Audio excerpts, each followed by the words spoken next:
আমার এই দাড়ি আমার রসুলের ডিজাইন, আমার মাওলার দেওয়া ডিজাইন, তোমারটার লগে তুমি তুলনা করো, আমার চাইতে তুমি বুদ্ধিমান কেমনে বুঝাই দাও আমারে। দাঁড়াও দাঁড়াও বেটা, বলো মিয়া।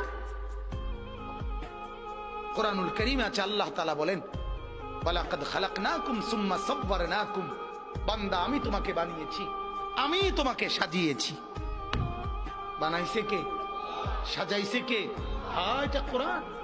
আল্লাহ বলে আমি বানিয়েছি, আমি সাজিয়েছি।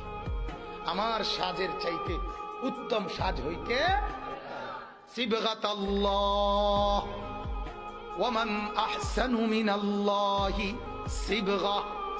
আল্লাহ বলেন বান্দা আমি মাওলার রঙে রঙিন হও, আমি মাওলার রঙের চাইতে উত্তম কোন রং ঢং আর হইতে পারে না।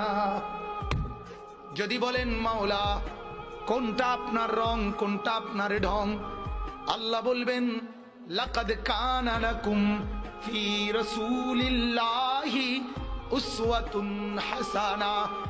আল্লাহ বলবেন বান্দা ওই যে আমার এক বন্ধু পাঠিয়েছি, যে বন্ধুকে 63 বছর জমিনে রেখেছি, যে বন্ধুকে 23 বছর দিবানিশি তোমাদেরকে দেখিয়েছি, বন্ধুর হাসি, বন্ধুর কান্না, বন্ধুর হাঁটা, বন্ধুর চলা, বন্ধুর আহার, বন্ধুর নিদ্রা, বন্ধুর চলন, বন্ধুর বলন, বন্ধুর আচরণ, বন্ধুর উচ্চারণ, ওইগুলোই হচ্ছে আমি মাওলার রং আর ঢং।